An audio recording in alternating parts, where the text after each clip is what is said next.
제가 가지고 있는 성경으로는 구약 성경 380페이지에 있습니다.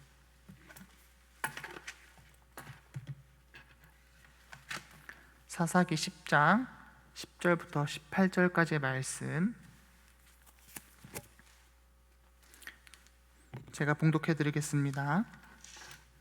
이스라엘 자손이 여호와께 부르짖어 이르되 우리가 우리 하나님을 버리고 바알들을 섬김으로 주께 범죄하였나이다 하니 여호와께서 이스라엘 자손에게 이르시되 내가 애굽 사람과 아모리 사람과 암몬 자손과 블레셋 사람에게서 너희를 구원하지 아니하였느냐?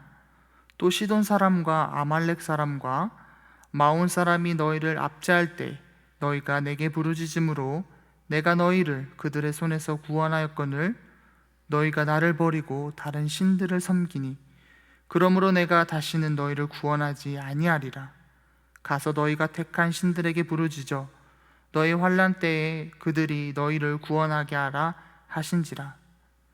이스라엘 자손이 여호와께 여쭈되 우리가 범죄하였사오니 주께서 보시기에 좋은 대로 우리에게 행하시려니와 오직 주께 구하옵나이니 오늘 우리를 건져내옵소서 하고 자기 가운데서 이방 신들을 제하여 버리고 여호와를 섬김에 여호와께서 이스라엘의 공고에 말미암아 마음에 근심하니라.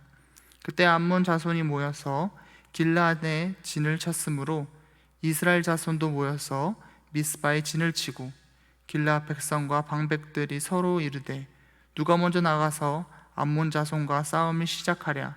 그가 길르앗 모든 주민의 머리가 되리라 하니라. 아멘. 오늘 새벽 이 시간에는 하나님의 용서는 우리의 권리가 아닙니다 라는 말씀의 제목을 가지고 은혜를 나누고자 합니다. 우리는 모두 하나님의 신실한 사랑을 알고 있습니다. 어떠한 죄를 지었든지 진정으로 하나님 앞에 회개한다면 하나님께서는 그를 용서하시고 그에 대한 죄를 기억도 하지 않는다고 하셨습니다. 하나님은 사랑의 하나님이시기 때문입니다. 그런데 이러한 사실을 우리는 막연하게 받아들여서는 안 됩니다. 오늘 이스라엘 백성들을 통해서 어떠한 태도를 가지고 회개를 해야 하는지 알아보겠습니다. 이스라엘 백성들은 블레셋과 암몬에 의해서 18년 동안 압제를 당했습니다. 그제서야 이스라엘 백성들은 하나님을 찾아가 자기들이 하나님을 버리고 바알들을 섬긴 죄를 범했다고 고백합니다. 이스라엘 백성들은 이방의 압제를 받을 때 하나님께 부르짖으면 항상 구원해 주셨기 때문에 이번에도 그렇게 해주실 것이라고 생각했을 것입니다. 하지만 하나님께서는 그들의 회개를 온전히 받지 않으셨습니다. 하나님이 이스라엘을 위해 물리치신 대적들의 목록을 언급하시면서 이스라엘을 그들의 손에서 구원하셨다고 말씀합니다. 그러나 이스라엘 백성들의 반역적인 행동으로 하나님이 진노하셨음을, 더 나아가 이제 그들의 부르짖음에 더 이상 응답하지 않겠다고 말씀하십니다. 오늘 본문 말씀 13절과 14절을 보시겠습니다. 너희가 나를 버리고 다른 신들을 섬기니 그러므로 내가 다시는 너희를 구원하지 아니하리라. 가서 너희가 택한 신들에게 부르짖어 너희의 환난 때에 그들이 너희를 구원하게 하라 하신지라. 하나님의 이러한 반응은 사실 당연한 것입니다. 사람 사이에서도 평소에 전혀 관심 없다가 정작 어렵다고 도와달라고 찾아오는 사람들이 곱게 보이진 않습니다. 이와 같이 이스라엘 백성들은 이방의 압제에서 구원해 주시면 여호와 하나님만 섬기겠다고 반복해서 말하지만 정작 구원을 받고 나면 다시 하나님을 버리고 가나안 신들에게 찾아갑니다. 이스라엘 백성들은 하나님의 은혜를 너무나도 당연하게 받아들였던 것입니다. 오늘날 그리스도인들도 하나님의 은혜를 너무나도 당연하게 여기는 경향들이 있습니다.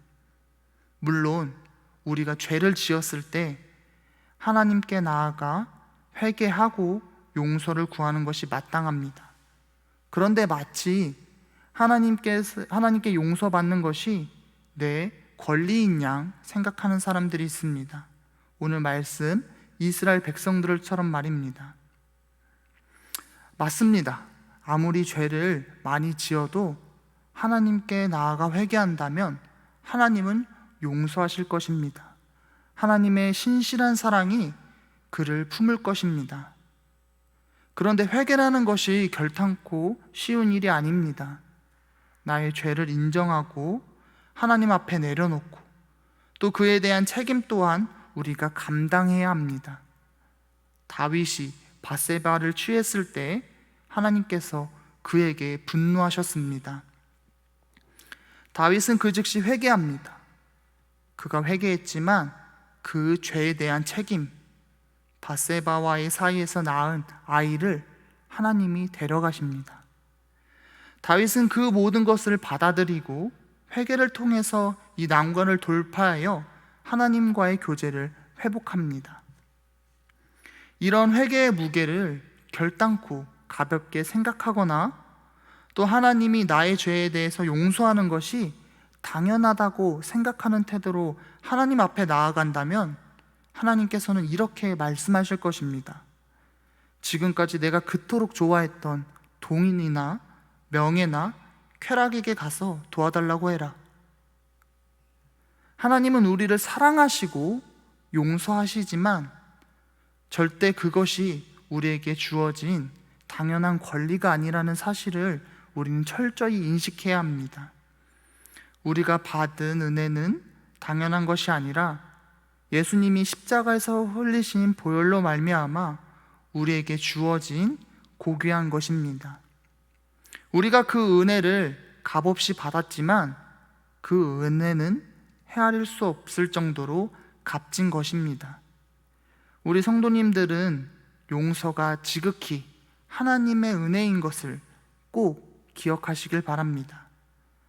하나님 앞에 지은 죄를 인정하고 고백하고 또 죄로부터 온전히 떠날 것을 작정하고 상하고 통회하는 마음으로 회개하는 우리 성도님들이 되시기를 바랍니다. 또 이스라엘 백성들은 그제서야 재차 자신들의 죄를 인정하고 하나님께 처분을 맡겼습니다. 그저 자신들을 구원해 주시기만 해달라고 호소하고 이방 신들을 모두 제거하고 여호와 하나님만을 섬기며 하나님의 처분을 기다리는 태도를 보였습니다. 이러한 태도가 회개하는 자가 가져야 할 태도입니다. 하나님이 용서하실 것이냐, 용서하지 않을 것이냐, 그것은 용서를 구하는 사람이 결정할 수가 없습니다. 하나님이 이스라엘을 그대로 벌하신다 하더라도 이스라엘 백성들은 아무 말도 할 수 없습니다.